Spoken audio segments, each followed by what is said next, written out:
Hello, my friends. Hello, my life warriors, wherever you are in the world. Welcome to the Day In, Day Out podcast. Woo! Today on episode 174, I was very lucky to have, Tom Freeman on the podcast. You could say he's a life coach, self-improvement coach. Like he talked about his sort of life story, how he discovered he was adopted at the age of 8, what type of path that led him down in life, and how he discovered his birth parents. Yeah, it is one hell of a story to say the least. And yeah, got to say, quite captivating. Charming gentleman, pleasure to have on. I look forward to speaking to him again in the future. So please, if you can give a subscription to the podcast, give it a positive review, that would be much appreciated and it would really help the podcast.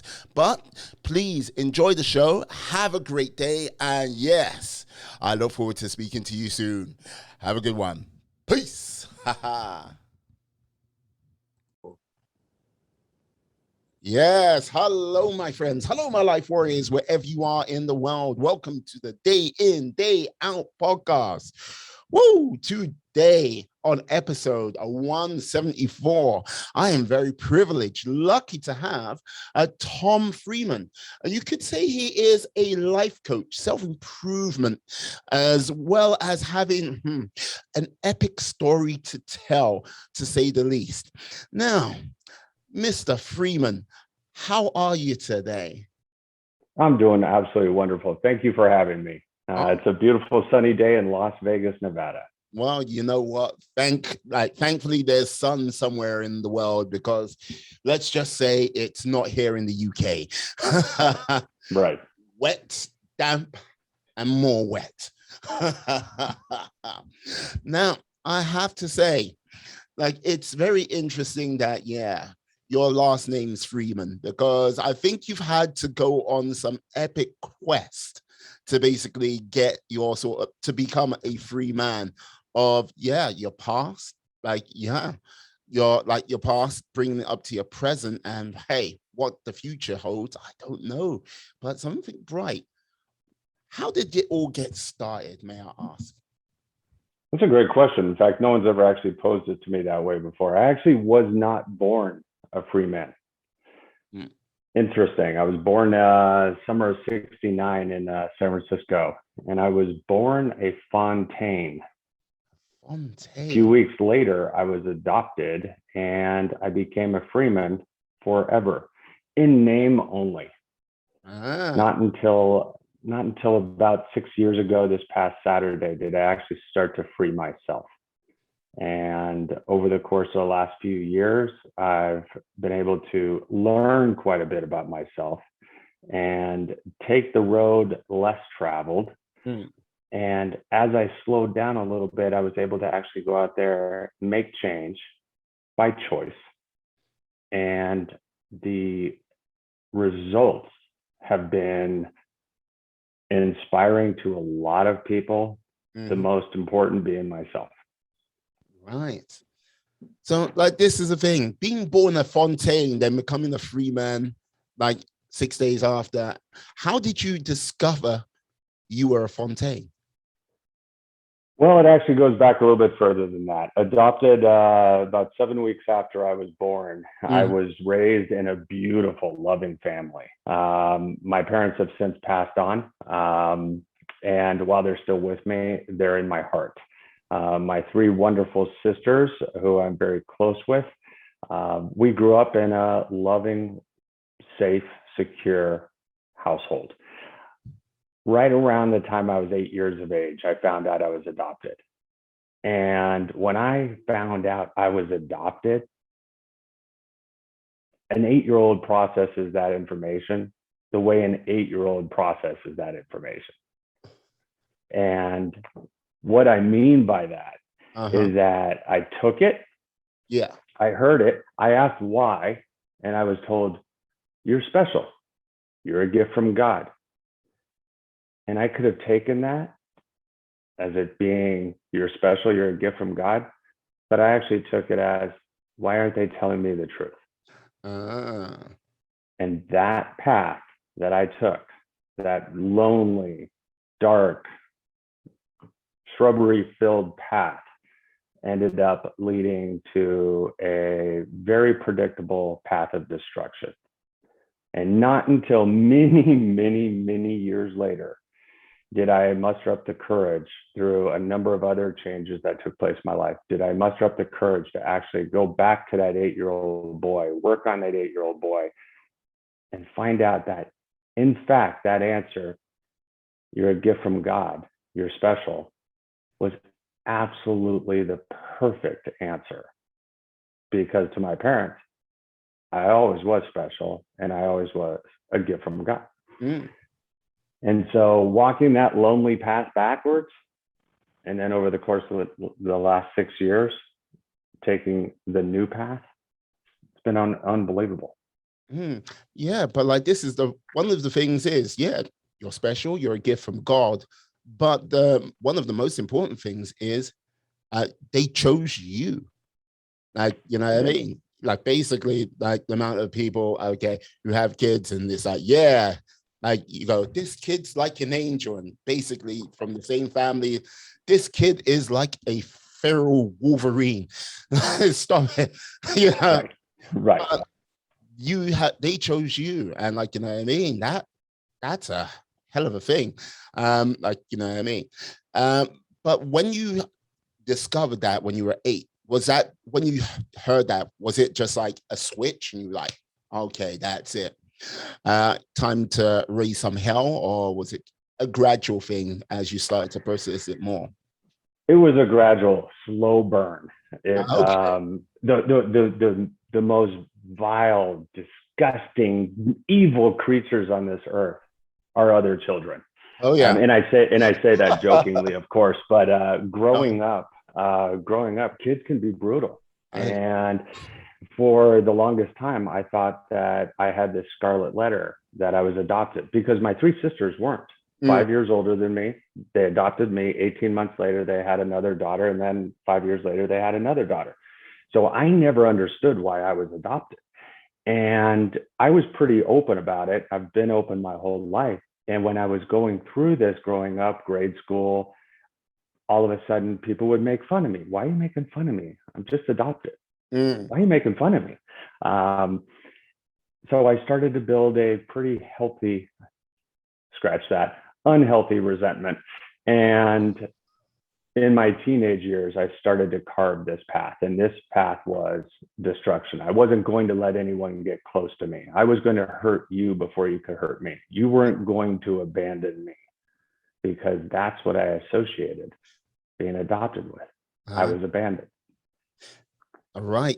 You were like, okay, I can understand that. But one of the things which I always like would kind of look at your situation, like I go, okay, yeah, how you feel is how you feel at the time. But like I can understand as someone who was, if I was an outsider at the time, like but you're not alone. You've got your 2 parents, and like you've got your 4 sisters, and like you've got like, yeah, maybe a network of aunts and uncles and nephews, like, well, cousins there with you who don't see you like that. How, like, you must have been like very hard to reach at the time. A healthy resilience, as you put it. There's probably a good reason why they don't let us vote at 8 years of age, or join the military at 8 years of age. It's one of those things where, was I mature enough to process this information in a healthy manner? No. Not until many, many years later was I able to come to terms with it, and was I able to actually accept it. Actually, 6 years ago, this past Saturday, I became sober. And through a path of destruction, of failed relationships, right? 86 myself from those relationships. I just wasn't going to allow myself to get hurt. Well, I ended up becoming a high functioning alcoholic. high functioning in that I was out there and able to have a healthy career, very productive, lucrative career. But I was miserable, absolutely miserable. On the surface, you'd look at me and you say, oh, this guy's just having fun. No, just an 8-year-old inner child that was just tearing me apart.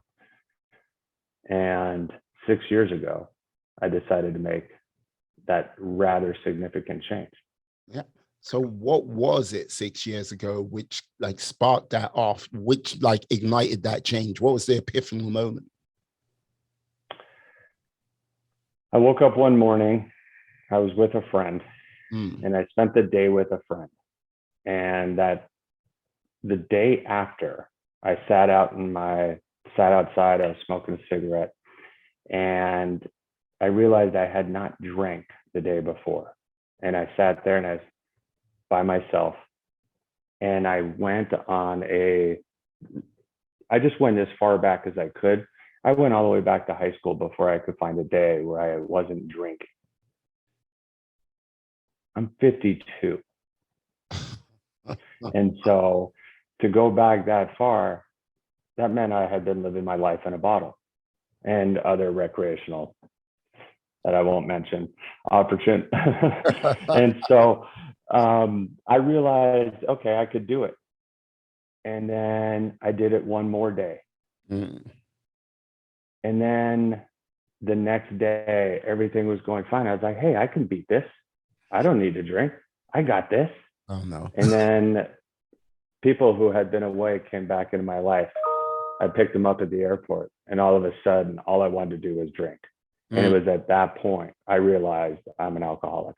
And I went in the next day, went to a meeting, and I've been sober ever since. 6 years, August 7th. Yeah, like this is the thing. Like the people we sometimes surround ourselves with are sometimes it's not intentional, but sometimes that's the easiest path to doing something we don't want to do. Sometimes it's like, hey, it's like going, hey guys, how you doing? It's like, yeah, I haven't had junk food for ages. I haven't done this for ages. Getting their presents in like 10, 20 minutes before you know it, you're like, okay, why do I have this sandwich in my hand, like covered in cheese and grease? Like what? Like with yourself, it's like, yeah, how comes I'm all of a sudden drinking? Like, did you like when you went to the meeting? Was it a case of you kept those people in your lives, or was it a case of you were like, hey? Yeah. So getting sober was the easy part. I didn't know it at the time. The first few days of detoxing yourself. That's not fun. I don't know if you've known anyone who's ever gone through that, but that's not fun. I would never want to have to do that again. But I would do that 10 times over than what I had to go through 6 months down the road. It was when I got sober that I started to heal. And as I started to heal, I started to feel. And as I started to feel, I had to sit down and actually work on what was hurting me. So I did all the things you're not supposed to do. I made dramatic change.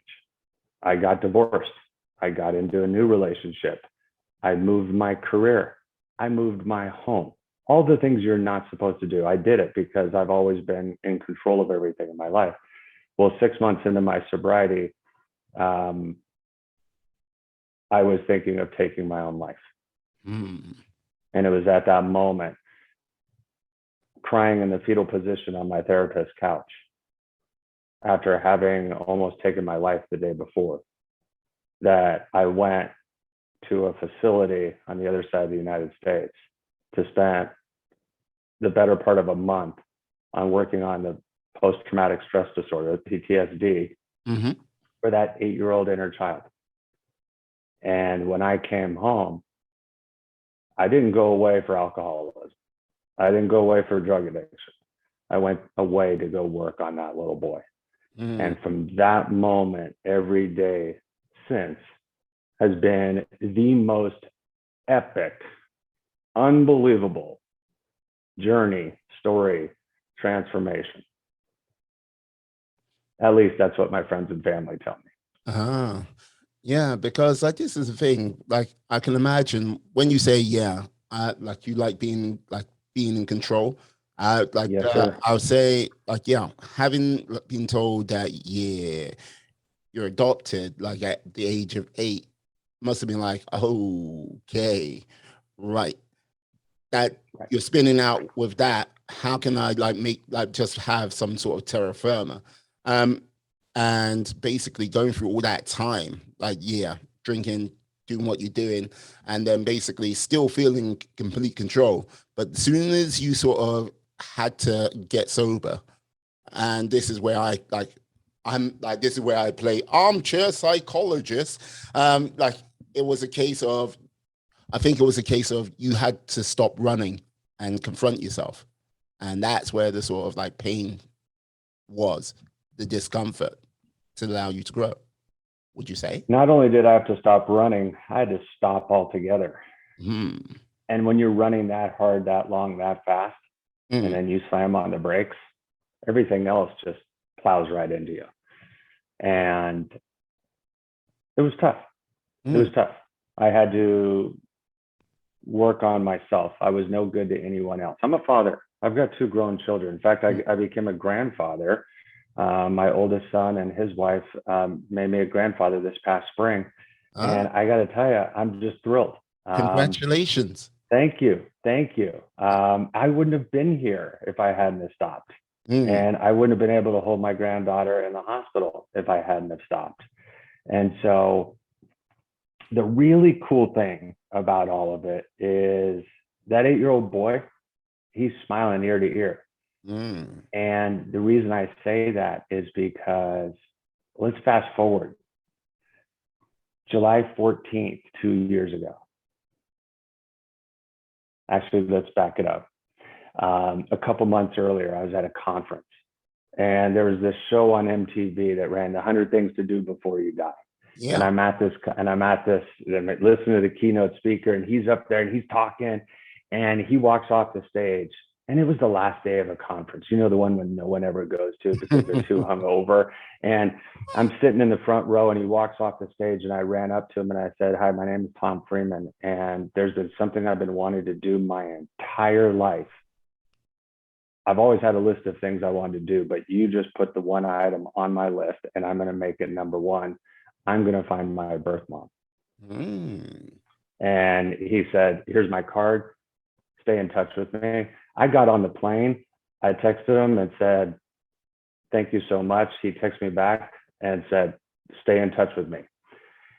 And at that point, my girlfriend, the love of my life, who I'm with, who also happens to be a gifted individual as a unbelievable medium, and she was able to go out there and sit there and see that my path was actually going to have a happy ending.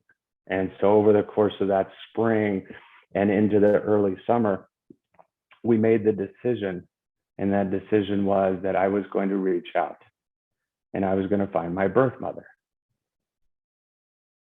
Would you like to hear how that turned out?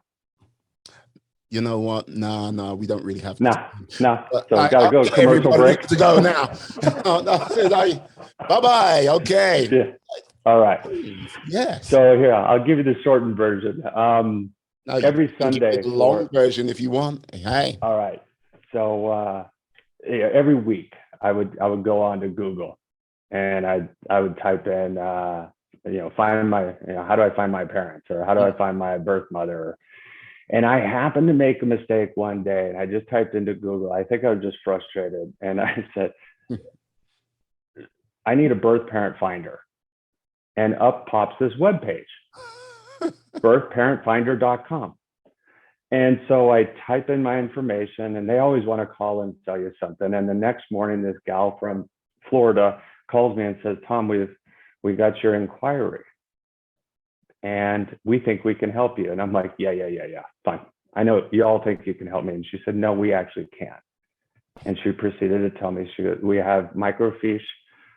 We have historical records of every baby born in a hospital in the last 100 years in the United States. We have the technology to find your birth parent." And at this point, I'm like, whoa. Mm. Do I actually want this? Because I'd always envisioned if I ever knew I was talking to, that's my birth mother over there, that's my birth father over there, I would just saunter up to the bar next to him. I'd sit down, I'd have a drink with them, and I would never tell them who I was, but I just wanted to get to know them. I wanted to see what they look like. I wanted to, their mannerisms, how they spoke. But now this was real. So I said, you need to let me think about this. So I slept on it overnight, did a little research on the company. Next morning, I called him and I said, let's do it. I think I actually said, what the hell? Go ahead. And what do you need from me? And that night, a couple of emails and phone calls came back and forth. And they said, hey, Tom, we need your 23andMe. Can you give us? And I did the 23andMe ancestry.com, and I'd never found anything. Mm. This was on Monday. I made that, the call was to me. Tuesday, I signed up. Wednesday morning at 7 a.m., I'm sitting in my office. Jay, the investigator, calls me. Says, Tom, are you sitting down? I said, yes. And he says, no, Tom, I actually need you to be honest. Are you sitting down? Yeah, I'm sitting down. He said, I need you to pull up your computer, jump onto Facebook, and type in this name. And so I type in the name, and he says, does this woman look like you? He says, Tom, take a selfie of yourself right now and shoot it to me. And one thing leads to another. He found my mom. Okay. Okay, look, I understand we live in a small world. I do. But that is ridiculous. It's like, that is ridiculous. That is like, okay, that's ridiculously fast. God damn. It gets better. Okay, carry on. All right. So he says, we ended up, when you sent us the 23andMe, we saw one name on there, and we called that person. We said, do you know this person? Mm-hmm. And I don't want to say her name.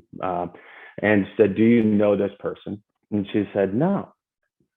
And she says, does anybody in your family history have this last name? And she goes, well, yes. So they linked it. So then they went to Facebook, linked it up again. Next thing you know, the investigator calls me and says, this is your mom. And then he proceeded to say, you have a brother and sister. Those kids that gave you up for adoption ended up getting married 3 years later. I have their marriage certificate. They were married for 25 years. I have their divorce decree. You have a full brother and a full sister. They live in this city. And I said, no way they live in this city. That's 15, 20 minutes from where I was raised. He says, not only that, but your brother went to the same all boys high school as you 14 years later. So now I pick up the phone and I call someone and I say, cancel my entire day. Yeah. I need to take a minute. And I made a couple phone calls. I called my oldest sister, told her what was going on. Called my boy's mom, who was my high school sweetheart. We're still friends, but yeah, we couldn't be married. Called her because she had always wanted me to do this. And all of a sudden, throughout the course of the day, my ex-wife and my oldest sister are sitting here going through Facebook and Instagram and every social media outlet, and they're putting together my family tree, and they're putting together two different family trees. And they're like, oh, I found a picture here. And they're like, oh my God, you look just like your dad and this and that. And I'm like, everyone, this is a lot. I need you to just chill out. And no, you can never, if something like this comes up and you got like two ladies in your life or a lady in your life, yeah, no, they are going to go pursue this to the very end.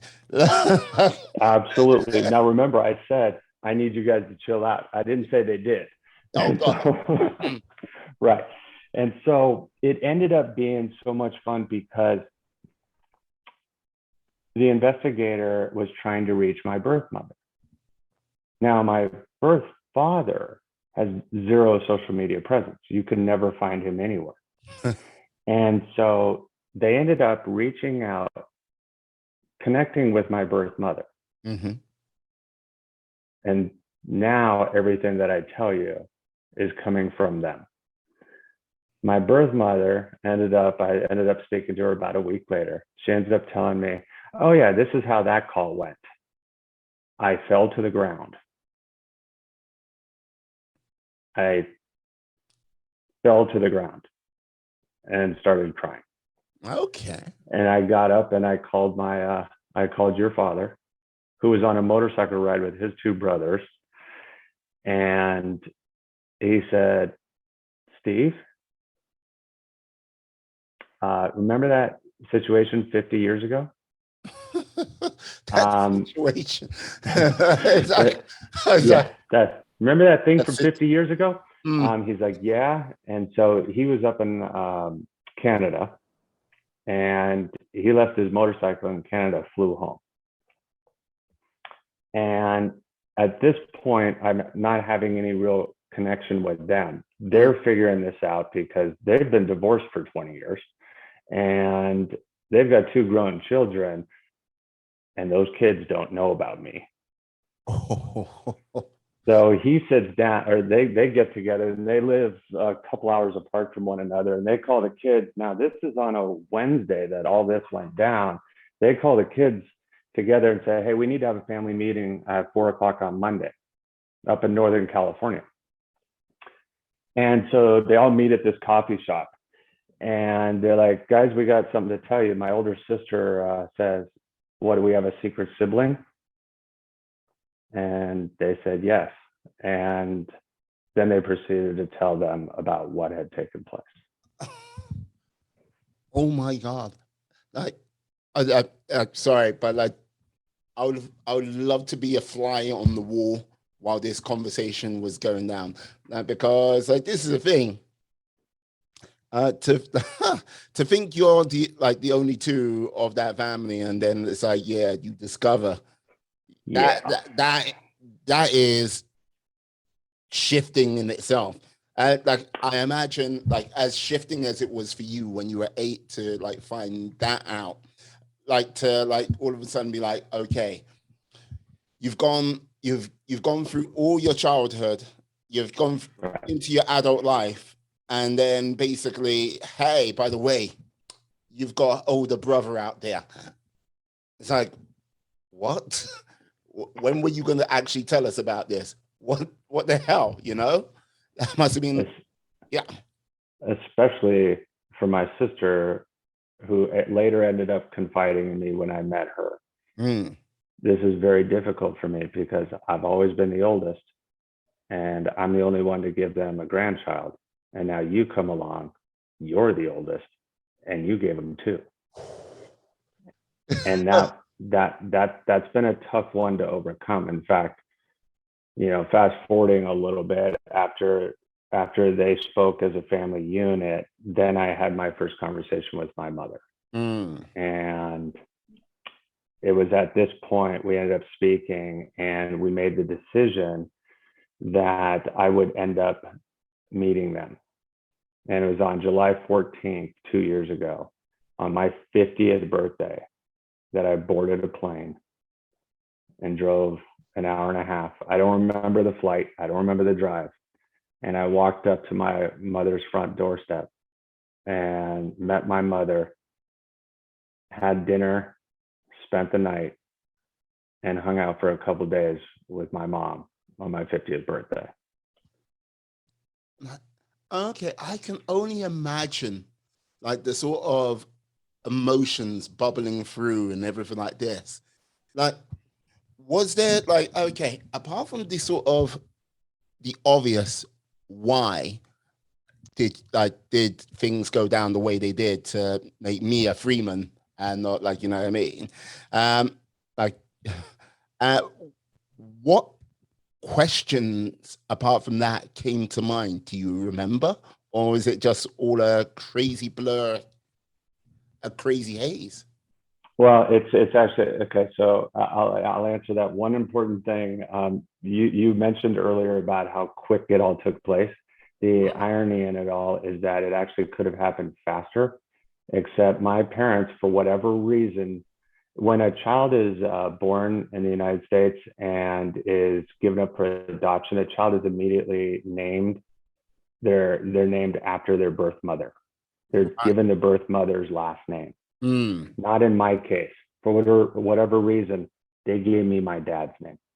So I actually was born Joel Fontaine. And I know it sounds like a lounge singer, but I was given the name Joel Fontaine, which is why they had a hard time connecting the dots.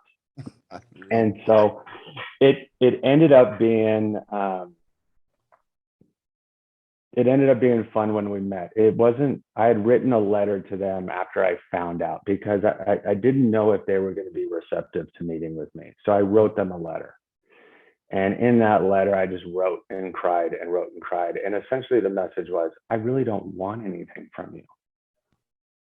I'm not here for money. I'm not here for family. I'm not here for anything, except I have a Grand Canyon size hole in me. I don't need to know why. I just want to know who. And so I'm never going to ask you why you gave me up.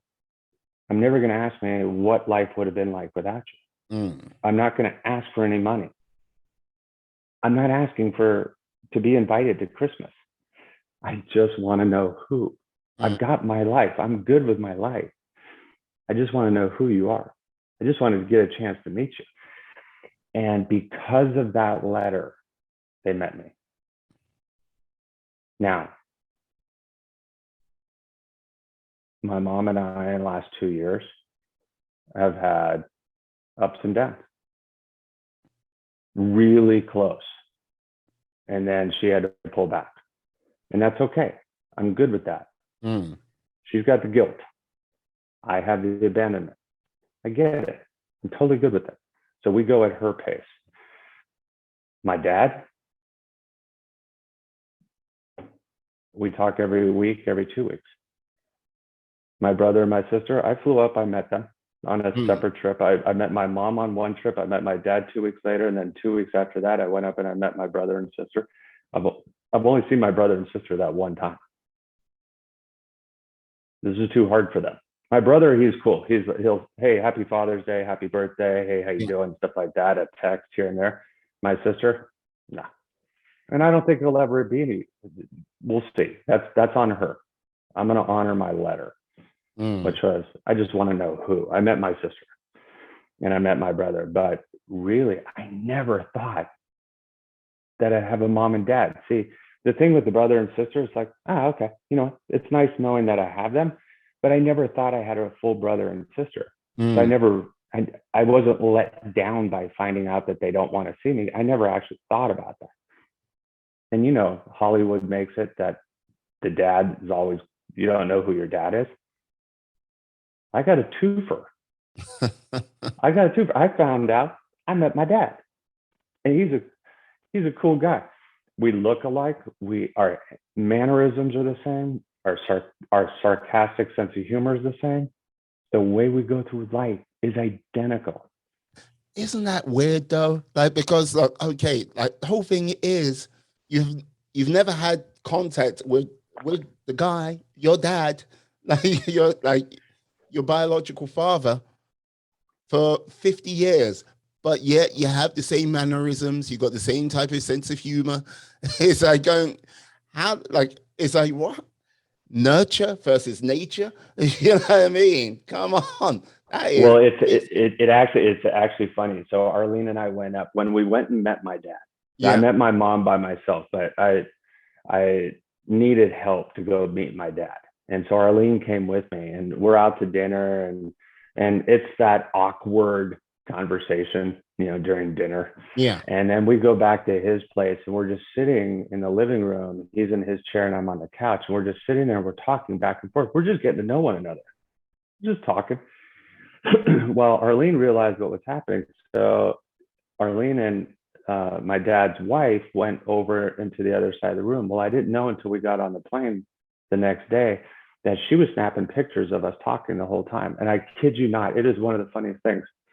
When we talk, we sit the same way. When we listen, we sit the same way. We cross our legs the same way. Our hand gestures are the same way. And it's all caught on film. And neither one of us had any idea the pictures were being shot. you must be like, what? Say what? Yeah. It's like, well, like, Yeah. yeah. So when like, it must be kind of trippy. It's like, yeah, like your dad's like riding around on motorcycles in Canada, and you're going, okay. Do you have a penchant for riding motorcycles as well, or is it something you like? Always had ridden. Yeah. Yeah. He was a long-haired hippie in the 60s in San Francisco. And what was I in the 80s in San Francisco? A long-haired hippie. In San Francisco. Now that is a crazy wild town. Well, it was. It still is. Yeah. It was a strange town most really through the sort of early 80s, but yeah.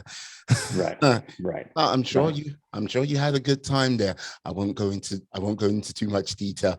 It's like your kids are listening. Dad, you did what? No, don't worry about it. It's like, oh no, my kids know. That's the cool thing. Yeah. Outstanding.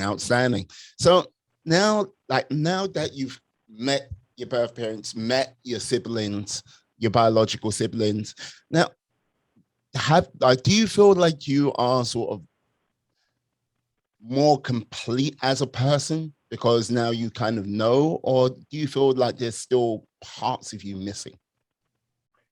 It's a great question. You ever seen a cartoon when, like a Bugs Bunny cartoon or something where the shotgun goes through someone and there's a huge hole and you can see all the way through? Yeah. And they're still operating as a cartoon would. That hole is filled in now. And when I had put a little post out on social media that I had celebrated 6 years, and I don't post on Facebook that I'm sober. I just put out, today marks 6 years on this journey that I've been on. I thank you all for being by my side. This has been, and I said what I said. The outpouring of support, which was, I knew you before and I love you now. Or I never knew you before. I can't imagine how great you feel because I love and admire who you are now. It's those types of things. I'm not doing this for other people. But when I told you before that I got sober, I didn't know why I was getting sober. I just knew I was done. But I didn't have any idea that this is what was going to happen. I fall asleep every night with zero regrets. If I need to apologize, I did. I live today to experience the hell out of my todays. And I'm prepared for tomorrow. See, up until 6 years ago, I always lived for tomorrow and never experienced today. Because I was always looking for something better and I didn't want to have to deal with the reality. Now, I couldn't imagine not being able to experience this reality. I am so fortunate that I have filled that hole, completed this. It's that missing piece of the jigsaw puzzle that you're looking under the couch for, and you're like, man, it's just, where is it? Where is it? And I just completed it. And man, it's a beautiful picture. It's a beautiful picture. And what does tomorrow bring? I don't know. I'll deal with it tomorrow, but I'm going to enjoy it today. Yeah. Like always living for tomorrow. Like one of those things where I think many a person falls in the trap of. There's a couple of traps which people fall into. Like it's like, okay, like people look to the past, and like instead of just looking at it to learn a lesson from that past, they like fall into it and they basically dwell, and then they fall into this pit of despair. Like the other, I would say, trap is, okay, you don't look to the past at all. Like you just, okay, carry on. And then it's like, how comes I keep making the same mistake again and again and again? It's just simply you haven't like looked and learned from your history, your personal history, to like make yourself better. And while you keep ignoring that, it's just like, okay, in your present, you do the same thing. So your future is just going to lead to that same loop again and again and again. Like, did when you sort of went, okay, yeah, I'm getting sober, did you start to look at your past to sort of work things out, or was it a case of you were like, okay, I'm just dealing with this moment and then sort of building on that? No, you have to. You have to go backwards, and it sucks, but you got to go back. You know, in the 12, you know, when you're working the steps, Mm, anybody who's ever gone through any sort of recovery, you have to go back and make amends. And in order to make amends, you have to take a little inventory. Who am I kidding? You have to take a lot of inventory, and you have to go back and you have to ask for amends. mm, You're not always going to get it. They're not always going to be fun conversations. But when the time is right, I know I needed to do that. mm, And was I able to make amends with everyone? No. Did I try? Yeah. mm. Did it work out? I don't know. I don't know. I mean, those that stayed by me, thank you. Mm-hmm. Those that didn't, I'm sorry I lost you. We all missed out. Mm. But those of you who stayed by me and have entered into my life or grown closer, thank you. Mm. Thank you. Yeah, I can imagine. Like asking amends from people must be like it's incredibly hard. Just like, oh, hey, you know what? Like I screwed up, and like, yeah, I ruined certain things in life, and like which could have been beautiful for the both of us, but yeah, I was the problem. Was one of the hardest like people to ask amends of? Was that yourself? Would you say? Yeah, for a variety of reasons. Number one, you have to figure out is the BS meter. You Yeah. know, I gotta ask myself, am I being honest with myself? Mm, So you ask yourself that question quite frequently. And um, it, am I okay with running that red light? Yeah, that's fine. Just don't do it again. mm, Um, but am I okay with what I did repeatedly over the course of time? It's not that I'm okay with it.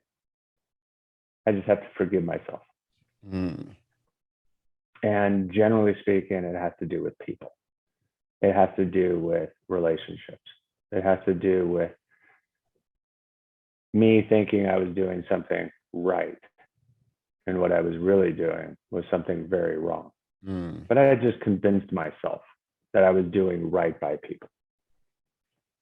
You know, it, we get one shot at this life. Indeed. The way I understand it, we get one shot at this life. And I can assure the world I'm not intentionally going to try to hurt anyone ever again. Not that I intentionally tried to hurt people in the past, but I go out of my way to make sure I don't hurt someone now. Mm, And it starts with me being honest with myself. mm. Yeah, trying to be your authentic self. Anyone trying to be their authentic self, and like it's one of those things. Authentic is a word which you rarely use in a sentence, but it is one of those things. If you can truly find that authentic self, I think it's a very freeing thing because you're not, as you say, you're not putting Like you're not going through the BS meter, like trying to like, okay, like con other people, but more importantly, trying to con yourself that you're this person or that person. You're just being true to yourself and trying to be true to others around you, which is a hard road at times. Trust me. Well, yeah. You can call me anything you want, except you can't call me a liar. Mm. You ever want to you ever want to see the hairs on the back of my neck stand up? Tell me I'm a liar. I still have a hard time when someone says, "Oh, you're not. That's not what you said." Mm. Yeah, it is. Or I could bring up any argument, any spat, if you will. I am authentic. But someone said something to me earlier this year, and I'll never forget it. One of my partners at work, he said, "You know what I like the most about you, Tom?" I said, "What's that?" "You're genuine." Mm. And when you think about the word genuine, what does genuine really mean?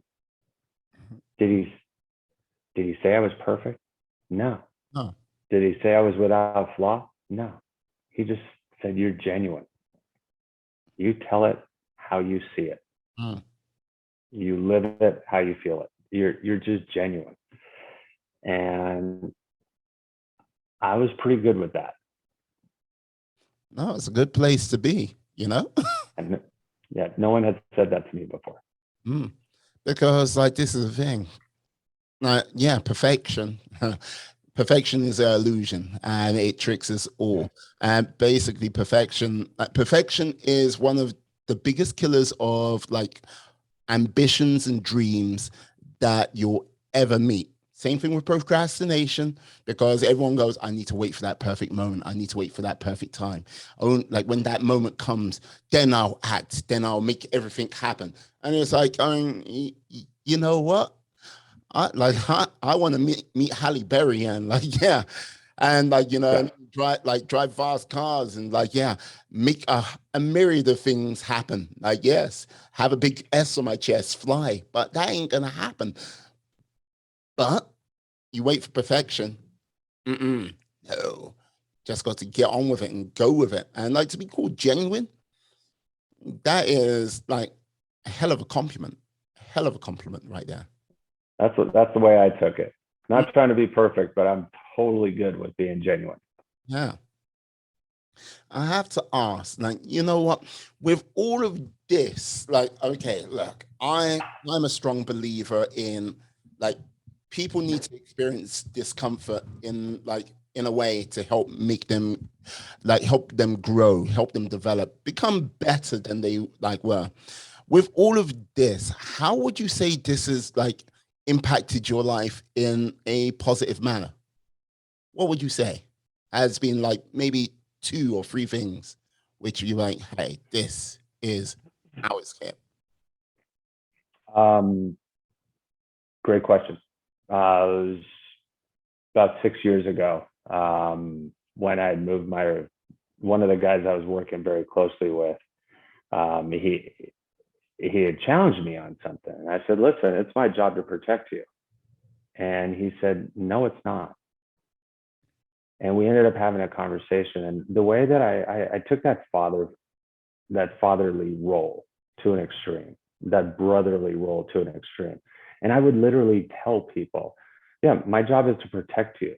I'm going to have you inside the castle. I'm going to have a wall. I'm going to have a moat, and I'm going to have dragons inside that to protect you. And I'm going to do all that for you." And he said to me, he says, "Tom, that's great. That's admirable. But you trapped us inside the castle." Like, oh my God. I never thought about it like that. So one of the biggest changes I've made in my life is that while I still have that, I'll always be a father Mm. and a loving spouse and a good friend and an employee and an employer. I'm going to walk by your side now. I'm not going to walk in front of you. I'll pull you when you need to be pulled. I'll push you when you need to be pushed. But I'm going to walk by your side now. Yeah, no. Have you watched Finding Nemo? Arlene's nickname is Dory, for reasons you could probably figure out. A little forgetful at times, but yes, I've seen Finding Nemo. Okay, like there is like the scene what really sticks out to me with in Finding Nemo always has. Okay, you like got them on the sort of like the great highway that the current is taking them along. And like basically they've met this sea turtle Chad. And like basically like they're all going along and one of Chad's kids gets sucked out of the channel, and like basically, Nemo's dad is like, "Oh my God, must save him!" It's like, "Whoa, whoa, whoa, whoa! Let's see what little Scud can do," and like you like, and like you see like the little turtle like sort of get upright and come in and is so enthusiastic. Like, did you see what I did? It was like, yeah, I saw what you did. Like, I think there is many a times where, yeah, like I think we learn to like, especially when you're a father. I'm not a father yet, but maybe one day in the future, who knows? Like, it's a case of you're taught to be the sword and the shield. Basically, yeah, attack and defend. But when it comes down to sort of personal development, well, I would say definitely, especially in the last like, yeah, 20 years or so, it sort of stifles that sort of personal development because like, hey, when I was a kid, it was like, yeah, I would run, go out and see you later. I'll and be back when I needed to eat something or get some food. But that's it. But it doesn't really happen like that these days. And I'm not saying, oh, times of yore and it should be better like that. I'm just saying that is, I think sometimes we too much of that, like the shield and the sword, or the sword and the shield. Society dictates that quite a bit, but as Finding Nemo, your example proved, it's okay to step out. Yeah. As long as you know where it is. And so, I talked to you before, that 8-year-old, that the story I shared with you earlier on in our conversation, that 8-year-old. Yeah. I chose the path less traveled. It may sound fun for a weekend, but not for 40 years. Hey. And so that channel, while I have zero intention of following what society just dictates I'm supposed to do, because remember, we get one shot of this, might as well live the hell out of it. The reality is that there's a whole lot of space inside that current, if you will, for us to be able to experience, heal, feel, impact. And because of that,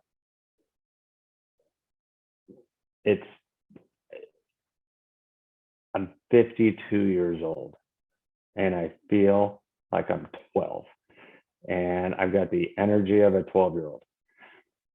I just am having fun. Just having fun.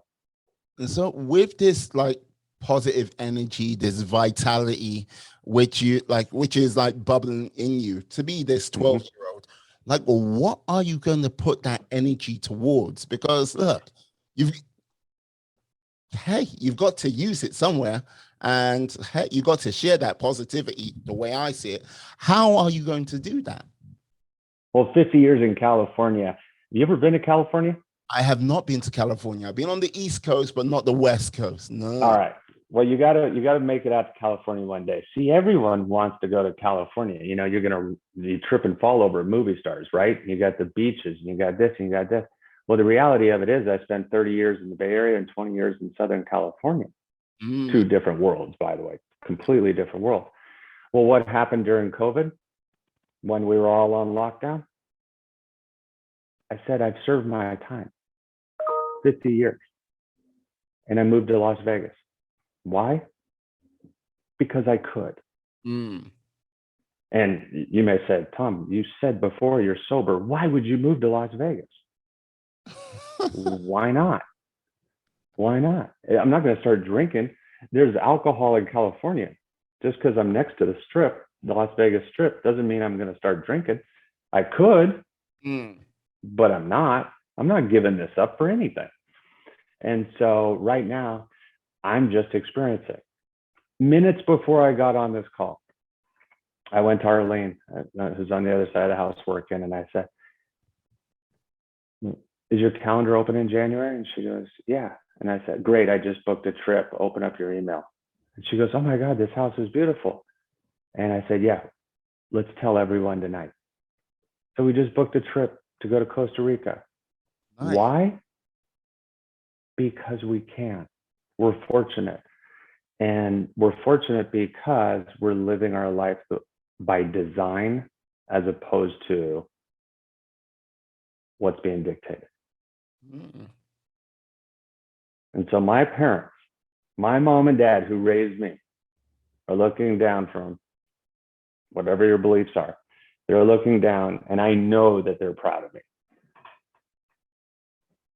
And I never would have found my biological parents if my parents were still alive. I wouldn't have done that to my parents.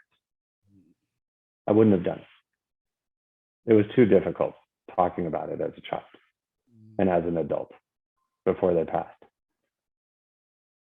But I know they're proud of me. They're proud of me because I'm making the right choices. I'm living my life with intentionality. And I'm learning from my mistakes. What parent wouldn't be proud of that? I'll be very hard pushed to find a parent who would like see those things as a negative. Yeah, I'm very, very hard pushed. But like, yeah. So with this, as I mentioned, yeah, new energy, new vitality. Now, what, like with your story, what is your plan with this story? Are you going to share this with the world? You mentioned before we started, you wanted to like perhaps do a TED talk. That sounds like definitely like one of those bucket list things to put on, and write a book maybe. What else? Like what else is on this bucket list of yours? I wonder. Well, I'd like to fill Wembley. Wembley. And I'd like to have an hour with a full stadium and just let people know that that inner child doesn't have to define who you are. To let people know if you're struggling with whatever it is, a relationship, sobriety, your career, we get to choose. And yes, am I going to write a book? Yeah, I actually had to throw the old one out. I started writing a book about 20 years ago, and it was I sleep on the left side. It was titled, I sleep on the left side of the bed. And the premise to that whole story was, yeah, in every relationship I always had my spouse between me and the doorway. It was the most bizarre. I was so codependent in my life that I gave up everything of myself.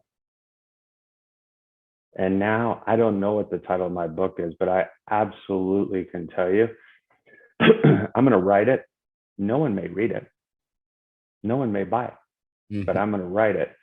And I'm going to share it with whoever wants to hear the story, because if I can help one person, and that person can help two people, and that person can help four people, then my life's work will have been done. It's too easy and too cliche to sit there and say, oh, my boy is 28 and 24. They're living wholesome, productive lives. Or Arlene, that our relationship is unbelievably great. Or my career, or what it. No, my life's work is this last hour that I've just spoken with you about. Excellent. Now, do you think you might start something on sort of social media? Like, you know what I mean? because helping people and getting in contact with people in this day and age has, how can I put it? It's become a lot easier. Like back in the day, you would have needed major corporations behind you or something like to get that break. Do you think you'll be like sort of putting yourself out there a little bit more to go, hey, here I am. This is my story.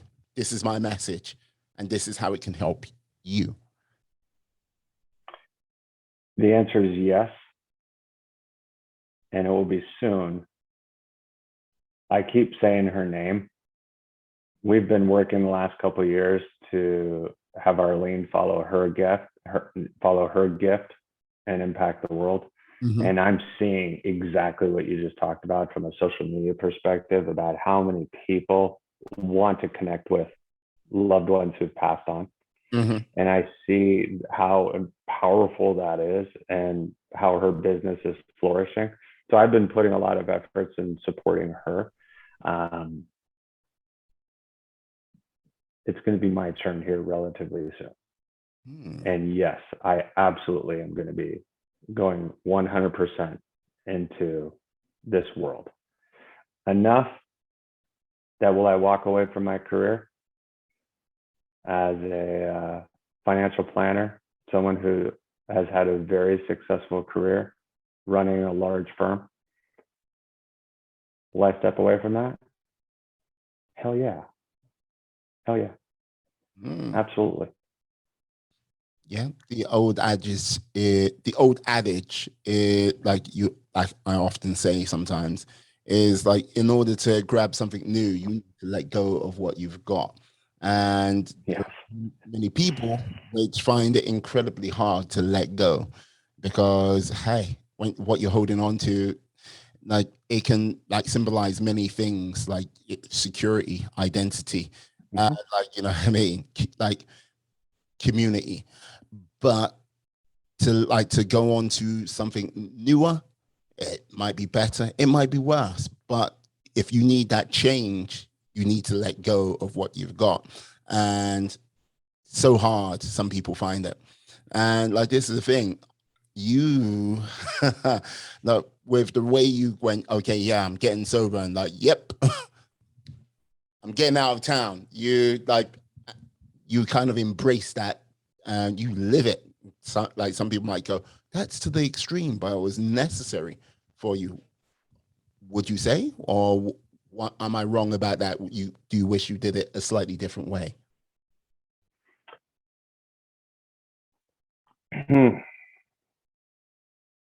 People ask me, what would you have done different? And I've struggled with that question. And that answer has changed quite a bit. So asking me right now, would I have done anything differently? You know, everyone talks about what do you want read at your obituary, or what do you want people to say when you pass on, or what's going to be on your tombstone? Loving father, supportive partner, and a seeker of change. That's it. Would I want to, if I could have done it all over again, would I have done it different?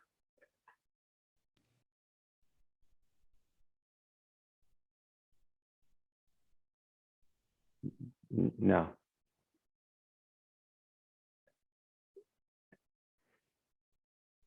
I didn't mean to hurt people.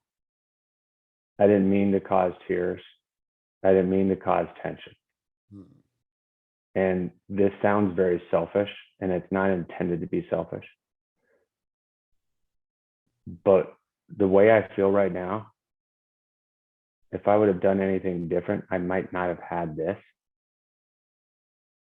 And I wouldn't give this up for anything. Could it have been better? I don't know. Could it have been worse? Yeah. Yeah, for sure. It could have been worse. Could it have been better? I don't think so. And I'm good with that. Yeah. because like one of the things I often like, the reason why I like listening to those like that type of question or aren't like basically saying that type of question is because like I sometimes think people don't get it. Like, okay, if you are truly happy with where you are in life and you're still looking to like grow and develop at that stage in life, all of the things which have gone on in the past, all of the things like actions, be it positive, be it negative, all led to the development of you being you at that precise moment in time. If you could sort of erase those like sort of carvings into the stone or anything like that, it becomes something completely different. It's like, okay, if you like, let's take a film like say Back to the Future. Like, yeah, he goes back, he changes time, and all of a sudden, yeah, his dad is not his dad of before, not that nerdy guy who was there.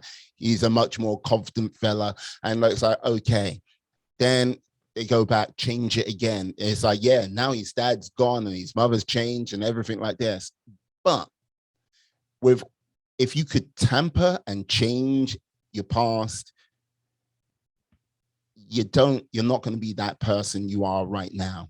And if people are not happy with who they are at that precise moment in time, like as long as you've got air in your lungs, you can connect a thought together and you're healthy enough to move and act, you can change things for your future.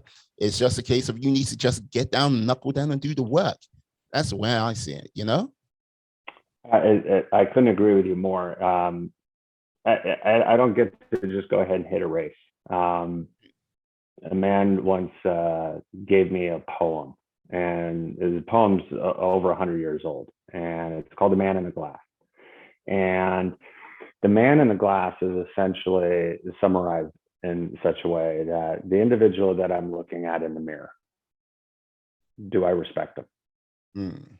And that's that moment every morning when I'm doing what I do, getting ready for the day, or every night when I'm unwinding from the day, I take a look in that mirror and do I respect the man in the glass? And so it's my way of just taking a step out and looking to see, all right, A, B, C, D, 1, 2, 3, 4, everything. All right, perfect. Things are as good as they're supposed to be. Things, not every day is perfect. I'm not trying to be perfect. Far from it. Far from it. Life would be boring if it was perfect.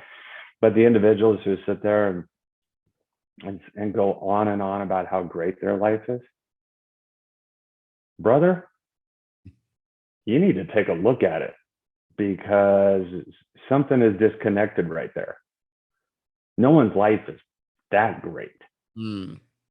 It's supposed to be filled with ups and downs. That's what makes us who we are. That's the high is only that much more special because the journey to get there.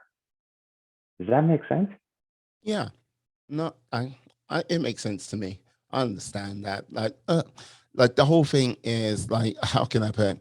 Like, for example, you live in California for a healthy chunk of time, and like now you live in Nevada. Okay, no, like here's the thing.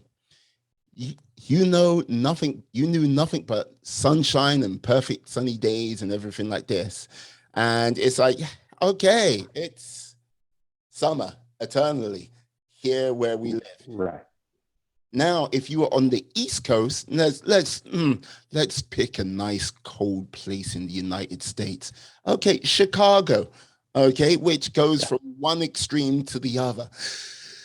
You like when winter comes, you appreciate the summer day a hell of a lot more than like when you've got a sunny day every moment. Look, Right. Yeah. yeah. Yeah. The easiest job in the world is a weather person in California. It's 70. 365 days out of the year. But not, so I still have an office there. So I go back. And my level of anxiety goes up when I go back. Not because I'm fearful of anything, it's because I left for a reason. The politics suck. Mm. There's too many people. It's way too expensive. And did I say the politics suck? And there's too many people and it's way too expensive. I mean, so you go back there and you're like, why does everyone cram into this state? Yeah. And so what COVID happened is a lot of people left California and they're going to the Nevadas and the Idahos and the different parts of the United States that they would never think about going to before. I mean, there's more people in the county, Orange County, that live in Orange County, a county, than there is in the entire state of Nevada. Right. No, that is mental because like this is the thing. Yeah, one of the things it's been going on in California for a little bit, a healthy chunk of time, say definitely over the last 10 years, that there has been this mass exodus heading out of California. But when the pandemic hit, that's when I think it's gone up a gear or two. Like, yeah, Nevada's been popular, Texas has been popular. Oh, yeah. Even Boise, Yes. has been popular. But like, I think with regards to your fellow, like your former home state, I think there is a lot of things would need to change in that state before people will either consider going back. Because let's just say, you being a business owner, like regulations and taxes are Yes. a difficult bugbear to have. Yeah. Okay. What's wrong with regulation? Regulation up to a point. And what's wrong with Right. taxes? Taxes up to a point. It's like Right. get the balance, and yeah, you'll get people to stay and take advantage of that opportunity. As for the people, I'm not too sure what you can do with the mass of people which are there. Yeah. Yeah. Mm. So I have to ask, like being in Nevada now, being in like Las Vegas, like less people, like nice new house. What has been kind of the upsides for you moving from the great state of California?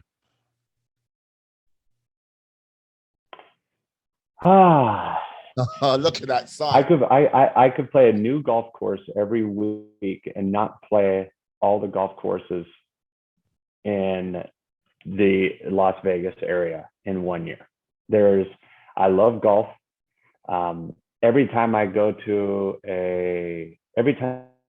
make a right turn or a left turn, it's someplace new. So whether it's a golf course or a restaurant, I've been here for almost a year.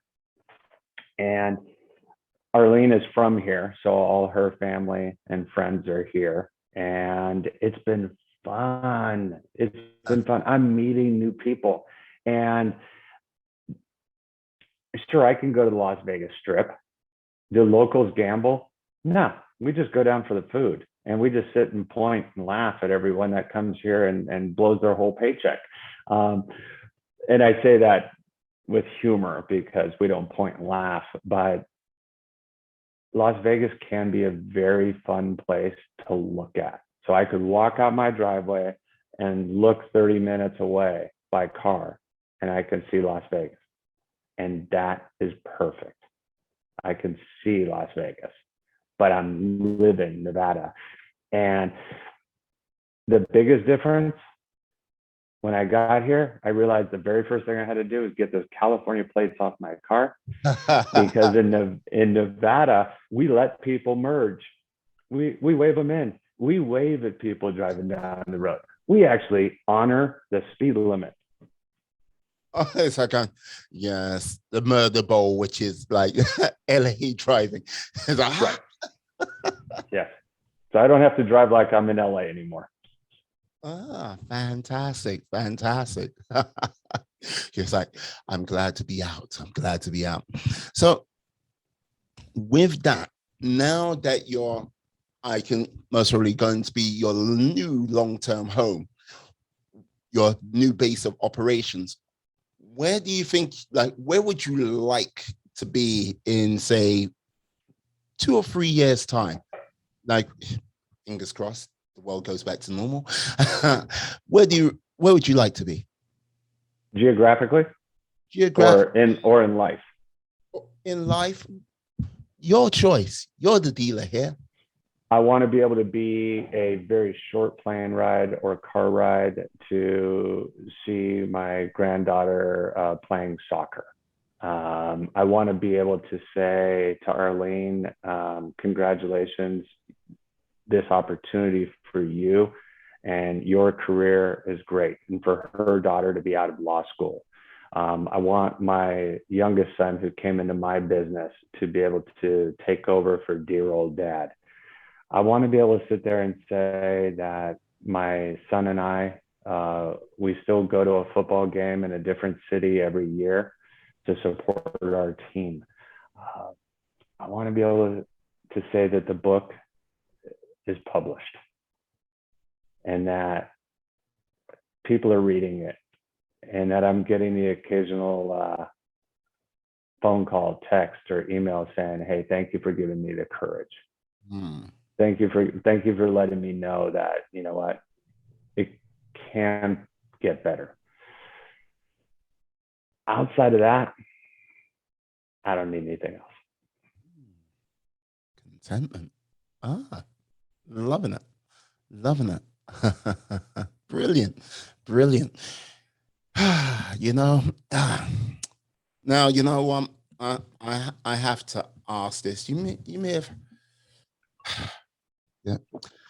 Most probably, this will be my last question of our time together, which has been wonderful, to say the least. Thank you.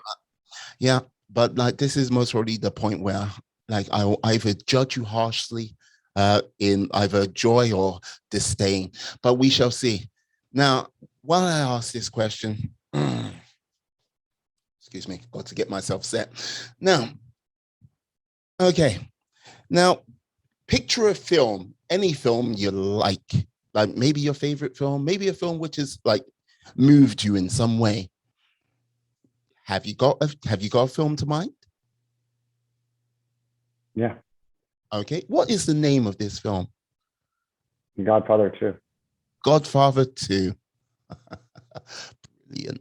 Now, okay, with the Godfather 2, I want you to take the cast of the Muppets and Sesame Street and replace them all except with one human, and like out of the original cast. Everyone else is Muppets except one person from the original cast of The Godfather 2. Who is that cast member?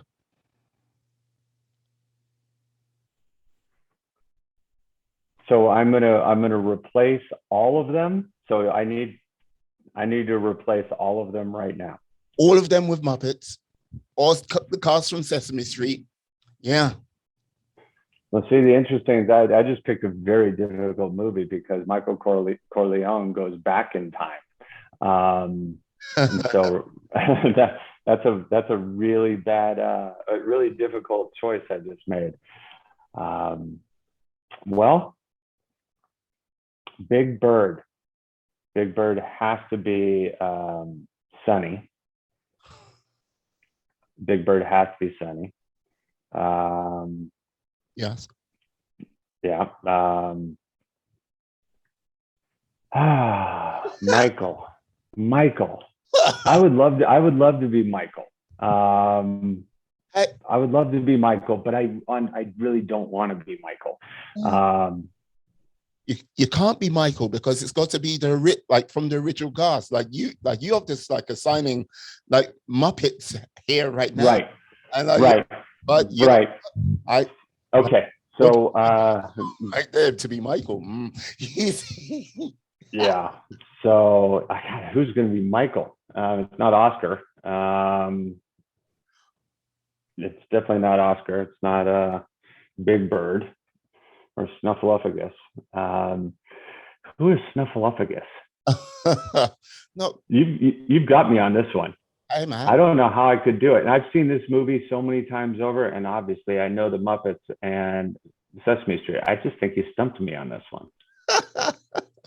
Yes. No, all I've got to say is, hey, maybe Elmo as Michael, because like sweet and then like, you know what I mean, taking that dark. But he wasn't. Yeah, there you go. Hey, Uh-huh. I could see that. I could see that. I'm just looking at back in Italy and then in Lake Tahoe. He just changed. Yeah, it would be The, great. the problem is with the characters, with the Muppets, they don't change. But Godfather 2, they all changed. Hey, like, you know what? Like, if you watch the Muppet Christmas Carol, yeah, Fuzzy Bear changed. You got a little bit gray in like the finale. So yeah, they do change. It's just a case of you got to pick the right film. Mm. I'm just trying to think, Fredo. Which Muppet would be Fredo? Yes, I don't think a Muppet or a Big Bird character betrayed anyone. Even Oscar had his good days. So yeah, that's a tough one. Go with Rizzo the Rat. Like, you know what I mean? It's their sort of natural state of play. There you go. There you go. There you go. Love it. Now, can you tell the lovely people out there how they can find you, how they can track you down on the interwebs? Well, I tell you the easiest way to do it. If anybody ever wanted to, and I'm gonna go ahead and I'm gonna throw this out there. If anybody ever wanted to email me, they could email me direct. I'm completely fine with an email. Okay. And I'll pick up the phone and I'll call you. I'm not going to give out my phone number, but I'd much rather do that. You can find me at find me as Tom Freeman, TomFreeman on Facebook. You can find me at Tom Freeman on Instagram. You can find me under LinkedIn if you're listening, and Thomas Freeman, and I'm in the financial services arena, so you'll be able to look me up there. But if anybody ever wanted to email me, I'll give it to you. Okay. T.A. Freeman Jr., TAFREEMANJR @gmail.com. Fair enough. If today has created any opportunities for yourself where you'd like to chat, I'll be more than happy to chat with you. Excellent. Excellent. What I'll also do, I'll put all of his contact details in the show notes, in the description, so you can track him down. Yes, by all means. All I'm going to say is there is a deep well of knowledge and wisdom with this man. So yeah, by all means, get in contact. Thank you. Get in contact with him. Tom, I've got to say, hey, thank you for coming on today. You have been a star, a superstar, a legend. Dare I say it? Thank you. I've enjoyed it. This has been a great conversation. I really appreciate you having me on your show. I appreciate you, sir. I appreciate you. Yes, brilliant, brilliant having you on. And yes, let me just say to you, my friends, my life warriors, who are still with us at this point in time, thank you for sharing this time with us. I hope you've learned something. I hope you've learned a lot. Let me just say this to you. Please stay safe, stay well, be awesome, be excellent, be fantastic, be all the positive bees you can be in this world and then some. Have a great day, guys. Yes. Yeah. Peace. And we are